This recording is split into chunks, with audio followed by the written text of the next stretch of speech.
Assalamualaikum warahmatullahi wabarakatuh. Perkenalkan, saya Safira Auriska dengan NIM 11213.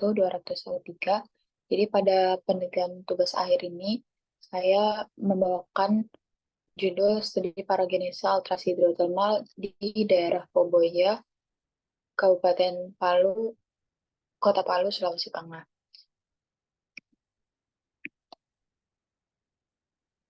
Nah, untuk latar belakangnya sendiri, jadi emas ini merupakan biji logam yang memiliki akses atau nilai yang sangat tinggi. Hal ini dikarenakan emas sendiri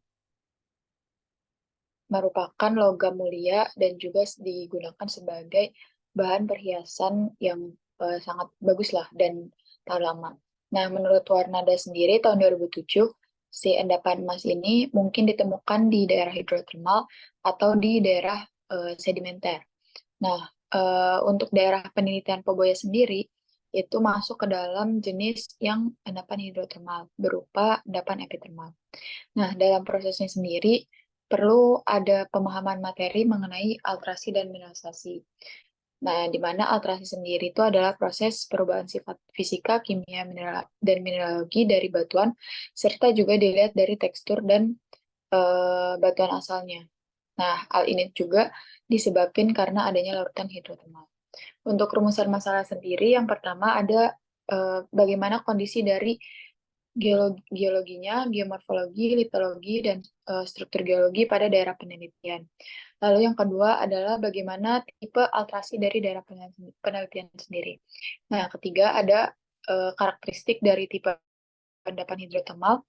Yang keempat ada hubungan geologi dengan sebaran alterasi dan mineralisasi di daerah penelitian.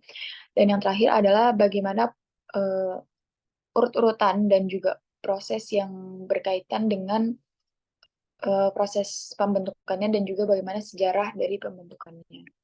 Nah, untuk jadwal penelitiannya sendiri, saya membuat perencanaan persiapan itu di bulan Juni, Juli, dan Agustus. Sedangkan mulai lapangan itu pada bulan September akhir hingga November. Dan lalu ada pengerjaan output di bulan November, ada juga analisis laboratorium di bulan Desember, dan terakhir adalah pembuatan laporannya di bulan Januari tahun depan. Nah, untuk diagram aliran sendiri, jadi untuk tahapan persiapannya itu ada berupa kajian pustaka dan juga persiapan-persiapan yang akan dilakukan di lapangan nanti. Nah, untuk selanjutnya itu ada tahapan pengambilan data berupa pemetaan geologi dan juga pemetaan alterasi dan mineralisasi. Nah, untuk outputnya sendiri dari keempat analisis ini akan didapatkan berupa bentuk lahan, data struktur geologi, deskripsi litologi, sebaran alterasi, dan juga sebaran mineralisasi. Di mana data tersebut akan digunakan untuk menganalisis dari kontrol geologinya sendiri. Di mana untuk metode penelitian sendiri digunakan berupa apa namanya? Analisis laboratorium berupa petrografi, terus ada XRD dan juga mineralografi. Lalu dilengkapi dengan analisis kinematik dari struktur geologi. Untuk outputnya sendiri nanti berupa laporan dan juga peta-peta yang mendukung datanya seperti peta geomorfologi, peta geologi, sebaran alterasi, dan juga sebaran mineralisasi. Nah, untuk hasil akhirnya sendiri, ini nanti berupa eh, studi paragenesa atau urut-urutan dari daerah penelitian tersebut. Nah, untuk fisiografinya sendiri di daerah Poboya ini sendiri itu berupa dibagi menjadi 3 bagian fisiografi dari Sulawesi sendiri. Yang pertama ada busur vulkanik, yang kedua ada skis dan batu sedimen, yang ketiga ada kompleks alveolit. Nah, untuk karakteristiknya morfologinya, topografinya sendiri itu berupa pegunungan dan lereng yang terjal serta terdapat juga dataran pantai. Nah, ini juga akan berpengaruh terhadap iklim dari daerah tersebut.